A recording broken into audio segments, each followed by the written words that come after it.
디저트 39 홈페이지에 나와 있는 21년도 전국 가맹점 월평균 수익 1,580만원, 월평균 매출 3,436만원은 가맹사업법 제9조 제1항. 사실과 다르게 정보를 제공하거나 사실을 부풀려 정보를 제공하는 허위과장 등 정보 제공 금지 규정을 위반했다고 볼 수 있습니다. 디저트 39 창업에 관심 있는 분은 이 영상을 반드시 끝까지 시청해 주시기 바랍니다. 안녕하세요. 저는 프랜차이즈를 공부하는 거래도사입니다. 오늘 저와 함께 디저트 39 가맹사업거래 정보공개서를 분석해 보겠습니다. 정보공개서는 해당 브랜드의 가맹사업을 희망하시는 분이 반드시 알아야 할 사항을 기록한 문서입니다. 가맹본부는 가맹점을 모집하기 전에 정보공개서를 공정거래위원회에 등록해야 하고 가맹계약 체결 14일 전에 가맹 희망자에게 제공해야 하는 아주 중요한 문서입니다. 가맹사업은 법률, 회계, 경영 등 다양한 분야의 지식이 필요한 분야이므로 가맹거래사 등 전문가의 자문을 받을 것을 권장합니다. 가맹거래사의 업무는 가맹사업의 사업성 검토, 정보공개서와 가맹계약서 작성, 수정, 자문, 가맹사업거래 분쟁조정 신청 대행 및 법정에서 가맹점 사업자를 위해 의견 진술과 같은 업무를 한다고 가맹사업법에 규정되어 있습니다. 그럼 본격적으로 디저트 39 정보공개서를 살펴보도록 하겠습니다. 중요 내용을 읽어보겠습니다. 창업 희망자가 반드시 알아야 할 사항. 본 서류는 대외 공개용 정보공개서로 가맹계약을 체결하려는 경우 반드시 정보공개서 원본을 받아 보고 14일의 검토기간을 동안 그 내용을 파악하신 후 계약을 체결하셔야 합니다. 14일의 검토기간이 지나지 않은 상태에서 계약을 체결하거나 가맹금을 가맹본부가 수령하는 것은 가맹사업법 위반입니다. 가맹계약서에 서명하는 순간부터 그 내용에 구속됩니다. 따라서 충분한 시간을 갖고 정보공개서나 가맹계약서의 내용을 검토하시고 기존 가맹점 사업자를 방문하여 얻은 정보에 근거하여 가맹본부의 신뢰성을 판단하셔야 합니다. 1. 가맹본부의 일반 정보. 2015년 7월 사업자 등록을 하였고 신민창, 최한나님이 공동대표로 되어 있습니다. 상. 가맹본부의 인수 합병 내역은 없습니다. 4. 지적재산권 현황, 명칭, 디저트 39의 명칭에 대한 설명이 없습니다.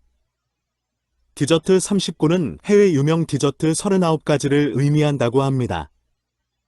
대부분의 가맹본부가 정보공개서를 단순히 가맹계약 체결 14일 전 가맹 희망자에게 제공해야 하는 서류 정도로 인식하는 경우가 많습니다. 정보공개서는 가맹 희망자에게 가맹본부의 이해와 신뢰도를 높일 수 있고 다양한 미래 잠재 고객에 대해서 회사를 알릴 수 있는 마케팅 수단으로 활용할 수 있다는 인식의 전환이 필요하다고 봅니다. 5. 재무 상황입니다. 21년도 매출액과 영업이익이 크게 늘었습니다. 매출은 전년도 114억 원에서 449억 원, 영업이익은 6,600만원에서 114억 원으로 증가했습니다. 대단한 성장입니다. 영업이익률은 무려 25%입니다. 부채 비율은 61%입니다. 아주 훌륭한 재무 상황이라고 봅니다. 6. 가맹본부의 임원명단 및 사업 경력. 21년 12월에 최한나님이 공동대표가 되어 경영을 총괄하는 것으로 나와 있습니다. 21년도에 회사가 크게 성장하면서 전문 경영인을 영입한 것으로 보입니다. 7. 임직원 수입니다. 직원 수가 76명으로 나와 있습니다.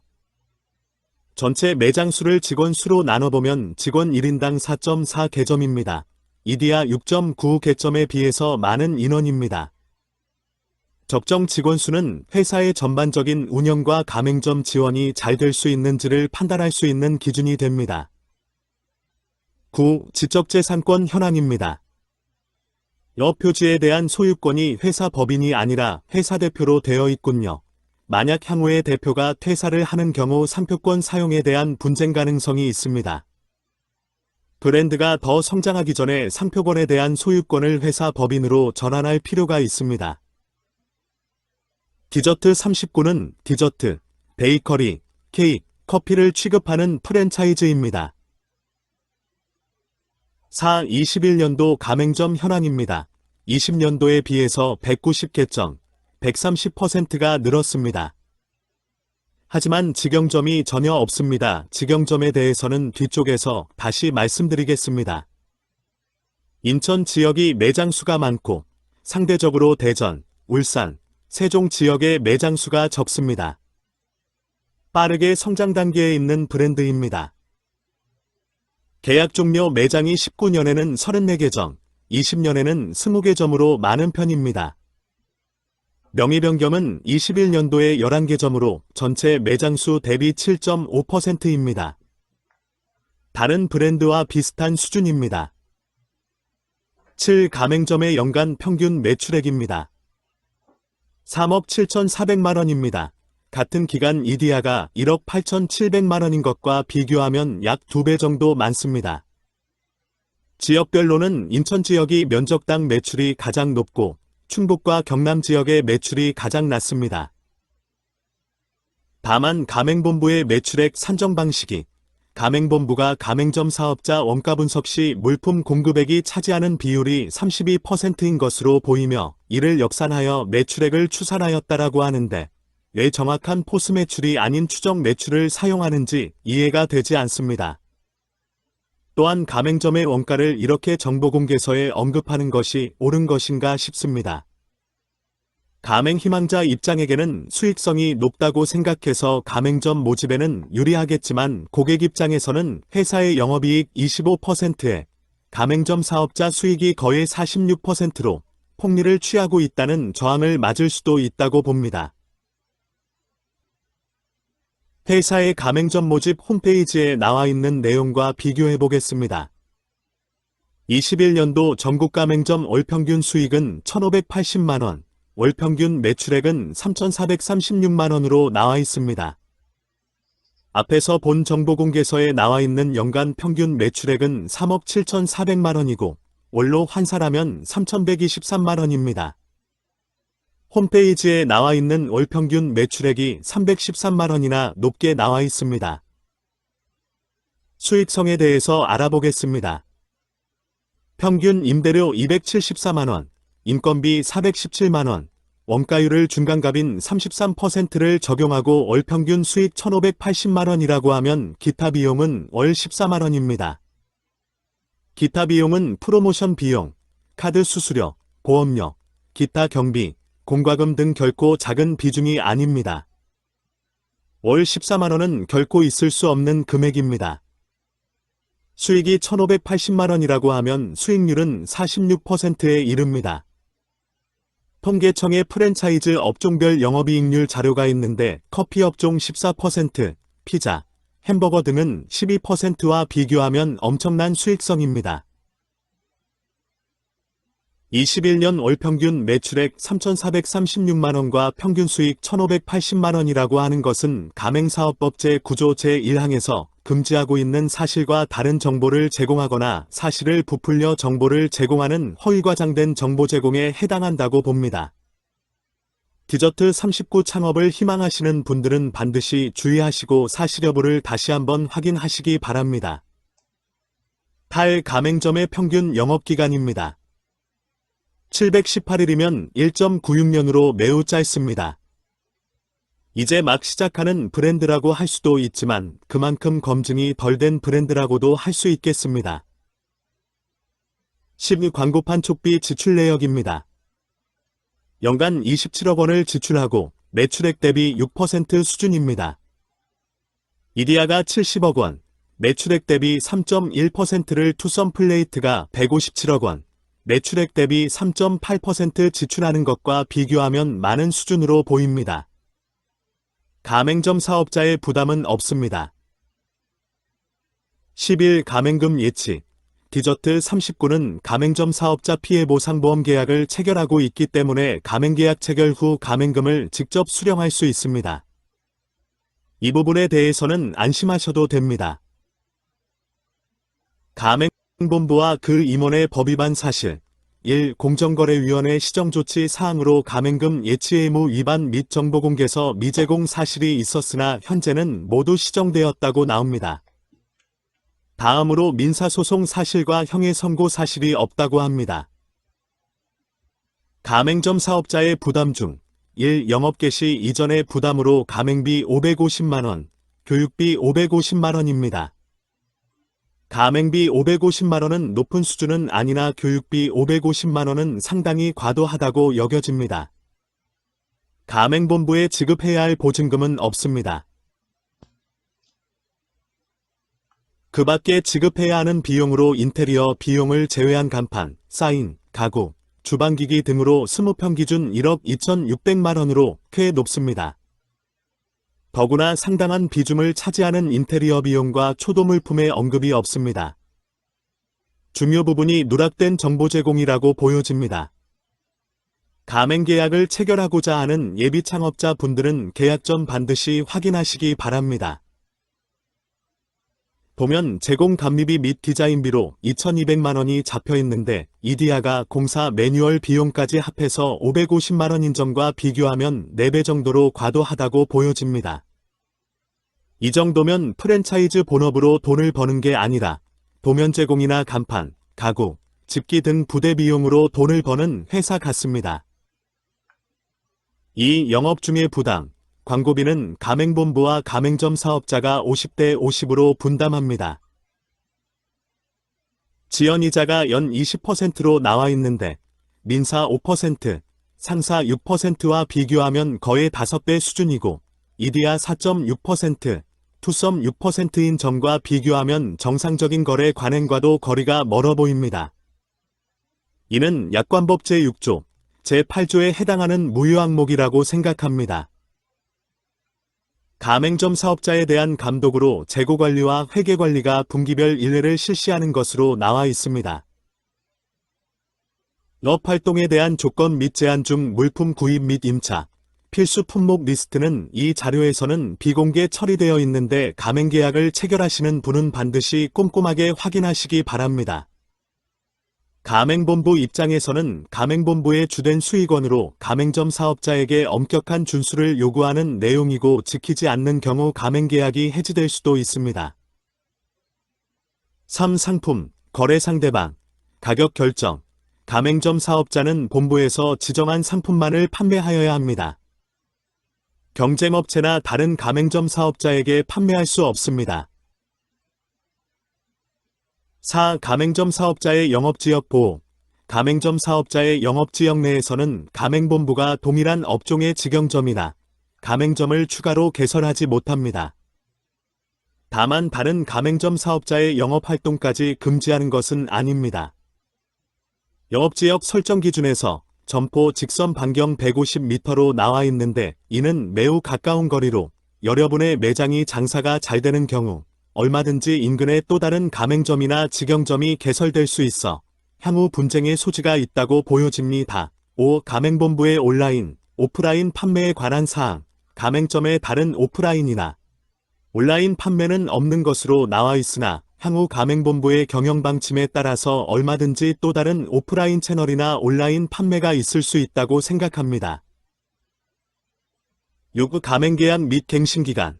계약기간은 3년이고 계약갱신기간은 1년입니다. 가맹점 사업자의 계약갱신 요구권은 10년간 행사할 수 있습니다. 갱신 절차는 가맹본부가 갱신을 거절하거나 조건 변경을 하려고 하는 경우 가맹계약 종료 180일에서 90일 사이에 서면으로 가맹점 사업자에게 통지해야 하고 법에서 정한 갱신 거절 사유와 조건 변경 사유에 해당해야 합니다. 갱신 거절 사유는 가맹점 사업자가 가맹금 등의 지급 의무를 지키지 않은 경우, 통상적인 계약 조건이나 영업 방침을 미수락한 경우, 가맹점 운영에 필요한 점포, 설비, 법에서 정한 자격, 면허를 미취득한 경우, 품질 유지를 위한 제조공법을 미준수한 경우, 가맹사업의 필수적인 지식재산권 보호 방침을 미준수한 경우, 정기적인 교육 훈련을 준수하지 않은 경우입니다. 일반적인 해지 사유입니다. 가맹계약 해지는 가맹계약 기간 중에 발생할 수 있는 경우로 가맹본부가 해지를 하고자 할 때는 가맹점 사업자에게 서면으로 2개월 이상의 유예기간을 두고 계약을 해지한다는 사실을과 시정하지 않으면 계약을 해지한다는 사실을 2회 이상 통지해야만 효력이 있습니다. 일반적 해지 사유는 가맹점 사업자가 세금을 체납하거나 주요 재산이 압류 경매에 신청된 경우, 가맹본부 동의 없이 영업표지가 인쇄된 판촉을 제작한 경우, 가맹본부의 상표에 대한 신용 또는 제품 판매에 손해를 끼친 경우, 영업표지를 불법으로 사용하거나 상품을 다른 목적으로 사용한 경우, 영업표지를 임의로 변경한 경우, 점포의 임차권이 종료된 경우, 채무가 계약이행 보증금을 초과한 경우, 대금 지급 연체한 경우, 교육훈련 이수를 지체하는 경우, 영업 개시 후 예치가맹금 지급에 필요한 서류를 미제출한 경우, 영업비밀을 누설하거나 동종 업종의 영업을 하는 경우, 가맹본부의 시정요구를 받고 3일 이내 시정하지 않은 경우, 품질 기준을 1회 이상 위반한 경우, 가맹본부의 동의 없이 임의로 메뉴를 변경, 추가한 경우, 상품을 자체 조달하여 사용한 경우, 물품 공급 비용을 미결제한 경우, 다른 가맹점에 공급 또는 경쟁업체에 공급한 경우, 품질 검사를 2회 이상 응하지 않은 경우, 복장 규정을 위반한 경우, 운영 매뉴얼 미준수한 경우, 시설의 교체나 보수 요청을 따르지 않은 경우, 가맹본부와 약정한 광고 및 판촉 활동을 이행하지 않은 경우, 가맹본부의 동의 없이 점포의 권리를 이전하거나 명의를 변경한 경우, 고객의 불만사항을 시정하지 않은 경우, 계약 체결일로부터 3개월이 지나도 개점이 불가능한 경우입니다. 즉시 해지 사유입니다. 즉시 해지 사유는 일반적 해지와 달리 최고 없이 가맹계약을 해지할 수 있는 상황입니다. 가맹점 사업자가 파산한 경우, 가맹점 사업자가 발행한 어음수표가 부도 처리되어 지불 정지된 경우, 더 이상 가맹사업을 경영할 수 없는 경우, 가맹점 사업과 관련된 법령을 위반하여 가맹본부의 명성을 훼손한 경우, 행정청으로부터 15일 이상의 영업정지 처분을 받은 경우, 일반적인 해지 사유를 1년 이내 다시 위반한 경우, 가맹점 운영과 관련해서 형사처벌을 받은 경우, 공중의 건강이나 안전에 급박한 위해가 가능한 방법으로 가맹점을 운영하는 경우, 7일 이상 영업을 중단한 경우입니다. 프랜차이즈는 가맹점의 가맹금 납부와 그에 대한 대가로 가맹본부의 지원과 통제를 전제로 한 비즈니스 모델입니다. 간혹 가맹점을 하면서도 개인 사업을 하는 것처럼 자유롭게 매장을 운영하려고 하는 분들이 있는데, 이런 분들은 프랜차이즈를 해서는 안 됩니다. 프랜차이즈의 생명은 통일성과 표준화입니다. 이를 위해서는 가맹본부의 통제와 가맹점 사업자의 적극적인 준수가 필요합니다. 8. 경업금지. 가맹본부의 허락 없이 자기 또는 제3자 명의로 가맹본부와 동종업종의 영업을 하는 행위를 해서는 안 됩니다. 영업시간 및 영업일수 제한은 하루 영업시간은 12시간 이상이고 월 26일 이상입니다. 권장 종업원 수는 2명이고 직접 근무해야 합니다. 가맹본부는 매장 청결, 친절도, 품질 관리에 대해서 분기별 1회 영업장을 관리 감독합니다. 10일 가맹계약 위반 시 손해배상에 관한 사항으로 비밀유지 의무, 경업금지 의무를 위반하는 경우 위약금 3천만 원을 자점 매입 금지 규정을 위반한 경우는 위약금 3천만 원을 가맹본부에 지급해야 한다고 나와 있습니다. 위약금 3천만 원 최고액을 의미하고 법원에서 감액이 가능합니다. 점포의 인테리어 설비가 가맹본부가 정한 날짜에 착수하지 아니한 경우는 가맹본부에게 인테리어 비용의 10%, 기계설비 비용의 10%를 위약금으로 지불해야 한다는 부분은 가맹본부가 정한 날짜라는 것이 일방적이고, 가맹본부가 입은 손해액과 무관하게 10%를 부과한다는 점은 가맹사업법 시행령 별표 2의 4호 부당한 손해배상 의무 부과행위에 해당하여 시정조치 대상이라고 봅니다. 가맹사업의 영업 개시에 관한 상세한 절차와 소요 기간입니다. 정보공개서, 임금가맹점 현황문서, 가맹계약서를 가맹계약 체결 14일 전에 받으셔야 합니다. 여기서 정보공개서 제공 14일 전이라고 표기된 것은 잘못된 부분입니다. 디저트 39는 가맹점 수가 100개가 넘기 때문에 정보공개서, 인근 가맹점 현황 문서, 가맹계약서 외에 가맹사업법 제9조 5항에 따라서 예상매출액 산정서를 가맹본부가 제공할 의무가 있습니다. 예상매출액 산정서에도 월별 매출 동향이나 제품별 원가 자료를 꼭 확인하시기 바랍니다. 또한 주요 상품인 케이크류의 유통기한 및 처리 방침에 대해서도 확인이 필요합니다. 여러분은 가맹계약서에 서명하는 순간부터 그 내용에 구속됩니다. 정보공개서, 가맹계약서, 입점 예정지의 상권에 대해서 가맹본부의 일정에 끌려가지 마시고 꼼꼼히 따져보고 계약을 체결하시기 바랍니다. 2. 가맹본부와의 분쟁 해결 절차. 우선적으로 대화와 협상을 통한 원만한 분쟁 해결이 필요합니다. 담당 슈퍼바이저, 가맹본부와의 관계가 여러분의 사업 성공을 좌우합니다. 분쟁이 발생하여 더 이상의 대화와 협상이 불가능 경우에는 서울시, 인천광역시, 경기도는 시도분쟁조정협의 외에 그 밖의 지역은 공정위 가맹사업거래분쟁조정협의 외에 조정을 신청할 수 있습니다. 점포 환경 개선 시 비용 지원 내역 점포의 확장 또는 이전을 수반하지 않은 경우는 개선 비용의 20%를 수반하는 경우는 40%를 가맹본부가 부담하도록 가맹사업법에 규정되어 있습니다. 5. 안정적인 점포 운영을 위한 경영상 지원 내역 관련 내용이 없습니다. 아직 업력이 짧다 보니 여력이 없을 수 있다고는 볼 수 있으나 매장수 336개점, 매출액 449억 원, 영업이익이 25%인 회사인데 이제는 가맹점 사업자와의 상생에 대해서도 적극적인 지원을 통해서 서로가 윈윈하는 그러한 가맹본부가 되었으면 합니다. 교육 훈련에 관한 사항입니다. 신규 교육, 3일인데 교육비 550만원, 일로 환산하면 183만원입니다. 일이야 96시간 330만원, 투썸 플레이트 80시간 150만원과 비교하면 과도하다고 여겨집니다. 프랜차이즈는 가맹본부의 노하우가 생명이고 진입장벽이고 경쟁력입니다.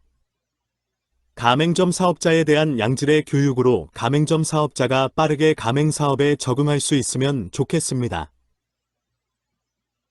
마지막으로 가맹본부의 직영점 운영 현황은 전혀 없습니다. 2022년부터는 직영점을 한 곳 이상을 1년 이상 운영의 노하우를 습득하고 상품 및 서비스가 검증된 브랜드만이 가맹사업을 할 수 있도록 법이 개정됐습니다. 직영점이 있는 브랜드의 수익성이 없는 브랜드 대비 약 11% 높고 폐점율 또한 직영점이 있는 경우 더 낮다는 통계자료가 있습니다.